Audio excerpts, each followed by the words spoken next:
Okay जी, बिस्मिल्लाहिर्रहमानिर्रहीम। Part number 3 शुरू हो चुका है और हम पहुँचे हैं जी empirical design of concrete deck पे।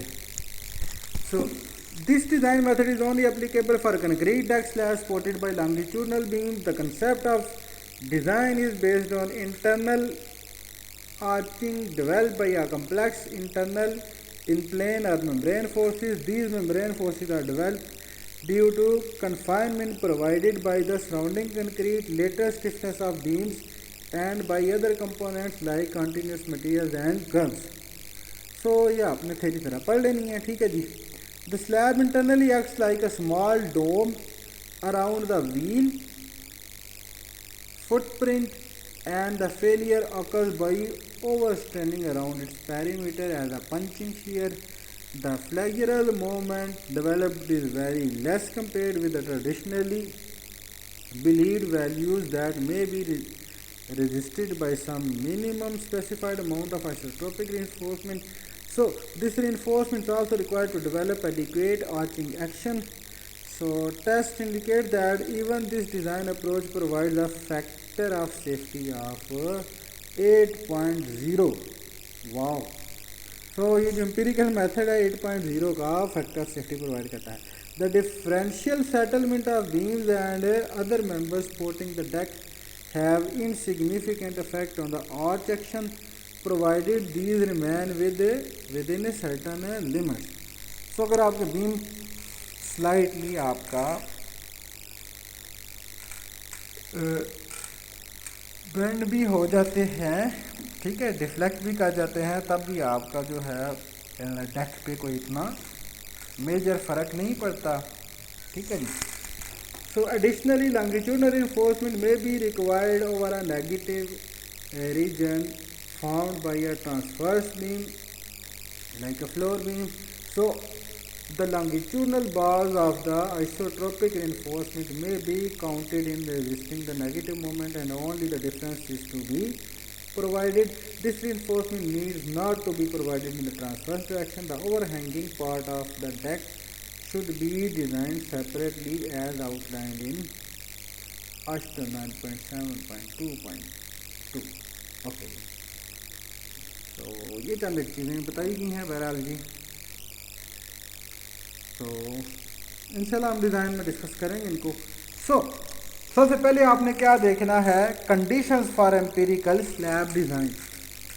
जब आपने एम्पिरिकल मेथड यूज़ करना है, मेक श्योर कि 1 2 3 4 5 6 7 कंडीशंस आपने लाजमी तौर पे सेटिस्फाई करनी है, अदरवाइज डिटेल मेथड आपको यूज़ करना पड़ेगा। डिटेल मेथड मतलब आपको सही प्रॉपर एनालिसिस करके डिज़ाइन करके मोमेंट्स और फोर्सेस वगैरह निकाल के तो फिर आपको सेक्शन डिसाइड करके और फिर आपको रिइंफोर्समेंट प्रोवाइड करनी है,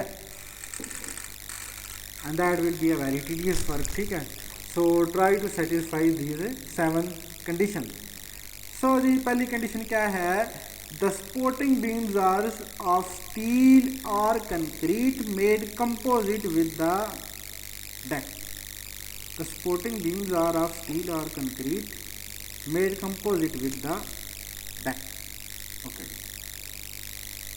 The design depth of slab should not be lesser than effective length divided by 18, but should not be more than effective length divided by 6.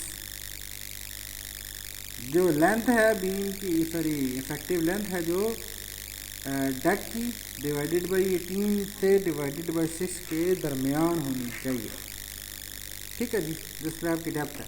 For monolithic slabs effective length is the face to face distance of the beams or walls. For slabs supported on steel or concrete girders, the effective length is taken as the distance between the flange tips plus the flange overhang from the web and not any fillet.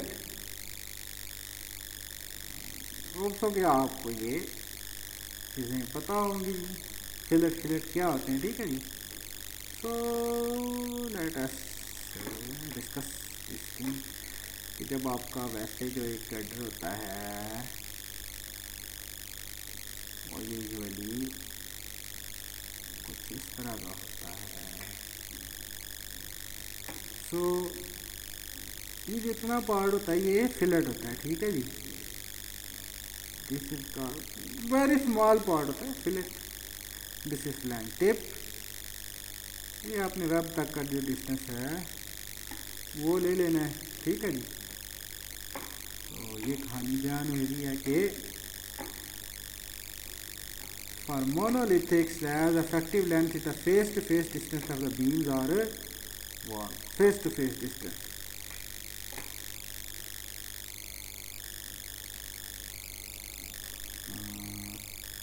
अब हम face to face distance कैसे major करेंगे? तो longitudinal section नहीं है, चलें बना तो आपको बता दूंगा मैं इंशाल्लाह।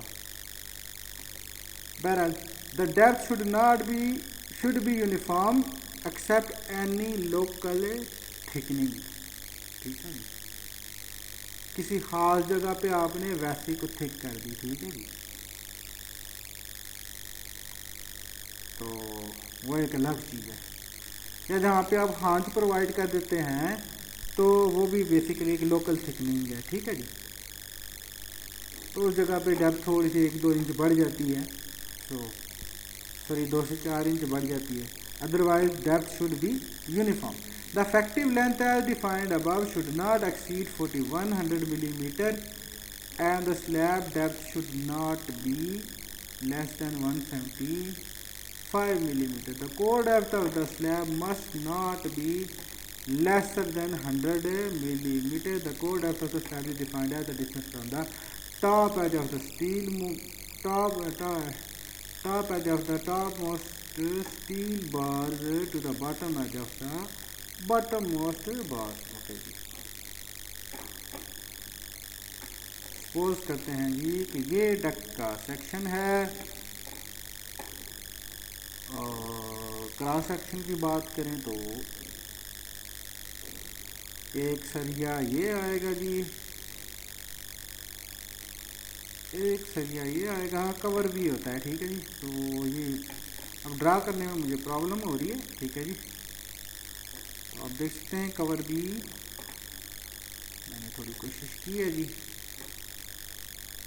सो दिस इज टोटल डेप्थ, और बार के टॉप से, बार के सेंटर से नहीं, टॉप बार के टॉप से बॉटम बार के बॉटम से जो डिस्टेंस बनता है ये आपकी कोर डेप्थ आ गई, ठीक है जी। So core depth should not be less than 100 millimetre. Slab की depth should not be less than 175 millimeter and the effective length as defined above should not exceed 4100 millimeter, ठीक है जी। सो ये आप देख लेना जी। The specified 28 day strength of the deck concrete is not less than 28 megapascal। so ये भी 28 megapascal से कम नहीं होनी चाहिए। So there should be an overhang beyond the center line of the exterior girder equal to a minimum of 5 times the depth of the slab or 3 times depth of the slab with vertical barrier, ठीक है जी। तो इतना overhang लाजमी होना चाहिए। What is overhang?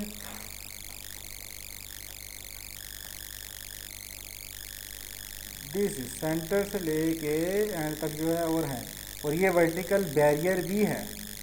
तो इस case में आप जो है ओवरहैंग 3H से कम नहीं होना चाहिए, और अगर वर्टिकल बैरियर नहीं है तो 5H से कम नहीं होना चाहिए। H mean the depth of the concrete deck है।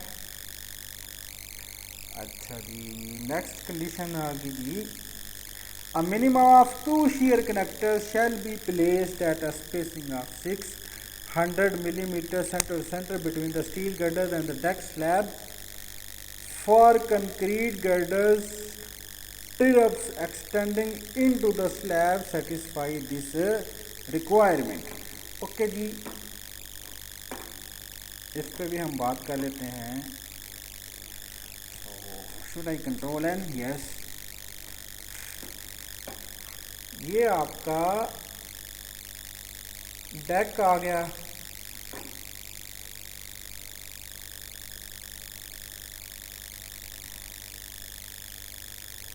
एक स्टिंगर आ गया जी,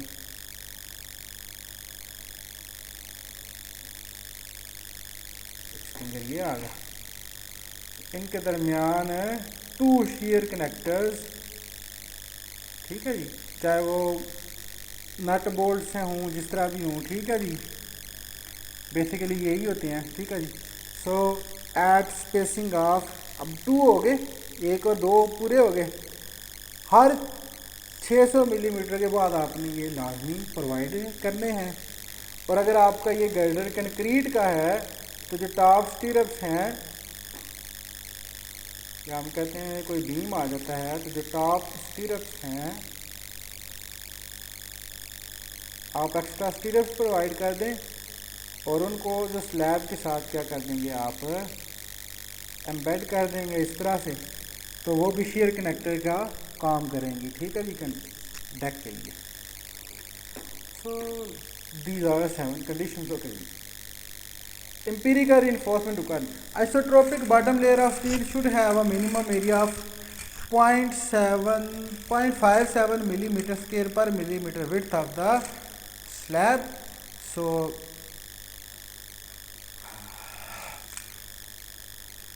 isotropic top layer steel should have a minimum area of 0.380 millimeter square per millimeter width of the slab. Okay. The outermost layer of steel along the depth of the slab is to be placed in the direction of the affecting length. So maximum spacing of steel should be 450 millimeter. तो पाकिस्तान में जो use होती है वो 300 millimetre, आपको पहले शायद बताया हो मैंने, ठीक है जी। तो पाकिस्तान में क्या यूज़ होता है जी, स्पेसिंग आपने 300 मिलीमीटर से ज़्यादा नहीं रखनी है, आप बस याद रखना। कंक्रीट की कोई भी चीज़ बनानी है आपने, तो पाकिस्तान में जो स्टैंडर्ड प्रैक्टिस है वो डिज़ाइन की कि आपने 300 मिलीमीटर या 1 फुट से ज़्यादा स्पेसिंग नहीं रखनी, ठीक है जी। Minimum yield strength of steel is to be 400 megapascal. So steel की जो है वो is to be 400 megapascal of what, reinforcement की स्टील की बात हो रही है, ठीक है जी।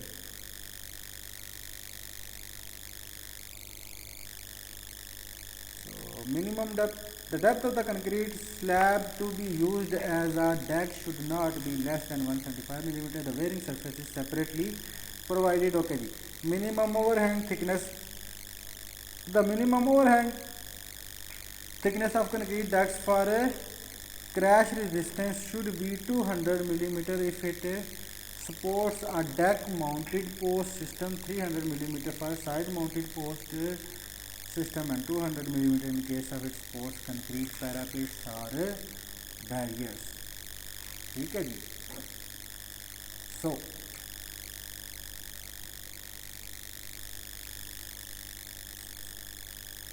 और अगर आप ये कहा है जी कि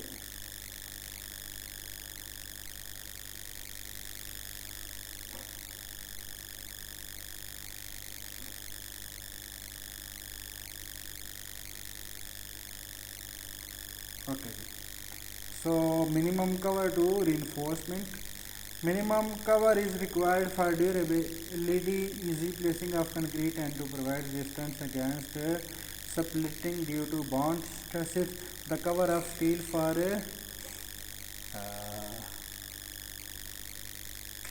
WC ratios greater than 0.4 and lesser than 0.5 should have the minimum values given in table. ये WC क्या है जी,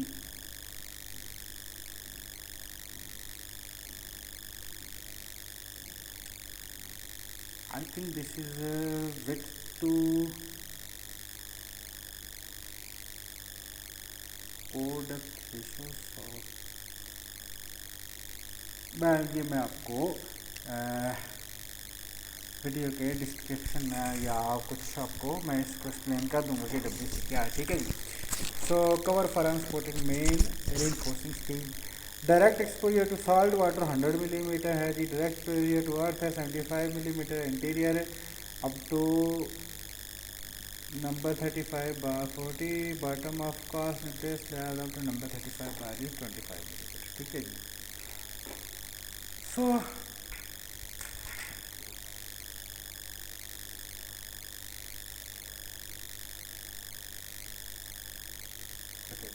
cover to tie stirrups may be 12 millimeter less than the above values for the main bars but shall not be less than 25 millimeter for। ठीक है जी। covers to tie the stirrups may be 12 millimeter less than the above values for main bars but shall not be less than 25 millimeter। so, ऊपर वाली value से 12 millimetre आप कम cover provide कर सकते हैं stirrups के लिए। बस स्टीरप्स के लिए भी आपने मिनिमम 25 मिलीमीटर क्लियर कवर आपने लाजमी प्रोवाइड करना है। यानी कि in this case 25 millimetre cover आप प्रोवाइड कर सकते हैं किसको, लेकिन जब आपने टाई प्रोवाइड करनी है तो फिर टाई के लिए आपका 25 मिलीमीटर आपने मिनिमम लाजमी प्रोवाइड करना है। सो जो दूसरा है उसके लिए डेफिनेटली फिर वो 37 या 40 मिलीमीटर कवर बन जाएगा ऑटोमेटिकली। ठीक है जी। अगर हमने स्टीरअप नहीं प्रोवाइड करनी तो फिर उसके लिए भी आप 25 मिलीमीटर यूज़ कर सकते हैं। So for I think this is width to core ratios less than or equal to 0.4 the cover may be reduced to 80% and for WC ratios in excess of or equal to 0.5 the cover is to be increased by 20% with the minimum value of 25 millimeter। strip method design of the concrete deck टाशो। ठीक है जी। तो ये है जी basically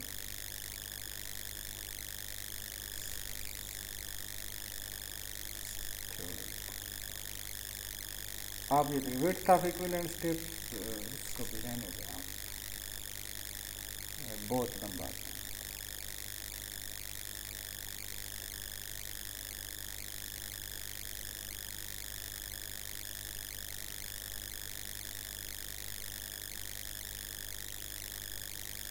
तो अगर आप strip method use करना चाहते हैं तो बहरहाल हम स्ट्रिप मेथड को फॉर द टाइम बीइंग हम क्या करते हैं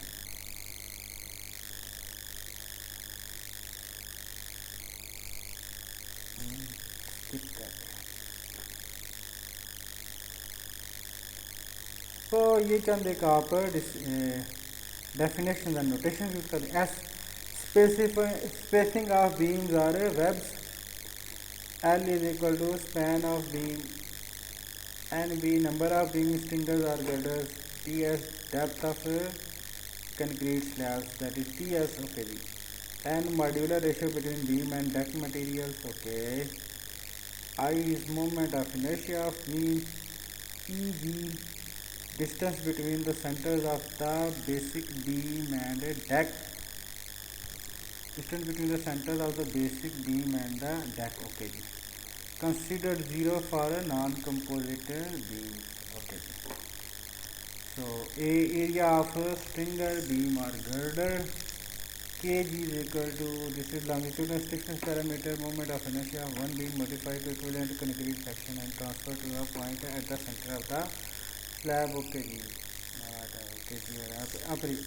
a perimeter proportional to the ratio of the beam stiffness to total slab stiffness in transverse direction at the level of the slab center line। so G is distribution factor, D is distance between the center line of the exterior beam and the interior edge of the curb or traffic barrier। it shall be taken positive if the exterior web is inside the curb and negative when it is outside the curb। okay जी। so conditions for approximate method to be applicable spacing of beam should be between 1.1 to 4.9 thickness of deck slab should be between 110 and 300 millimeter length of beam should be between 6 and 73 meter number of longitudinal beams in cross section and B should be greater than or equal to 4, तो कम से कम 4 beam तो आपने provide करने हैं, ठीक है जी। The deck cross section should be one of the standard types given in the आस्कर specification, the width of the deck should be constant, okay जी। Multiple presence factor is not to be applied when using the given expressions. However, it is always to be considered if the lever rule is used to find the fourth side. ठीक है, अगर आप liver rule use करें तो फिर आप multiple presence factor लाजमी apply करेंगे, अदरवाइज आप नहीं करेंगे। अगर आपने गिवन एक्सप्रेशन गिवन फार्मूले यूज़ करने हैं तो फिर आपने मल्टीपल प्रेजेंस फैक्टर नहीं यूज़ करना, ठीक है जी। If beam spacing exceed 4.9 metre the live load on each beam shall be the direction of the loaded lanes based on the lever rule. So beams should be parallel and should have approximately the same stiffness. The roadway part of the overhang D does not exceed 910 millimeter. The curvature in plane is less than the specified actual limit. The given expressions are only applicable to concrete deck on steel or concrete beams. फिर आ जाता जी कि lateral distribution factors. अगर आपका एक design लेन loading है, 2 और मोर design लेन है loaded है, तो मतलब एक लेन लोडेड है दूसरी नहीं है, इसमें अगर मल्टीपल लेन लोडेड हैं इसी तरह जी इंटीरियर बीम्स के लिए अलग है और एक्सटीरियर बीम्स के लिए ये फैक्टर्स अलग हैं जी। तो इंशाल्लाह हम डिज़ाइन के अंदर इसको लिख सकते हैं। तो ये टफ डिज़ाइन की कुछ बेसिक्स आ गई ना। तो lever should be use for calculation for test panel load when analysed as planar structure, okay जी। तो ये चंद चीज़ें हैं और इसके बाद हमारी आ जाती है example. So that will be in our part number 4। सो हम पार्ट नंबर 4 में इंशाल्लाह इसको डिस्कस करेंगे।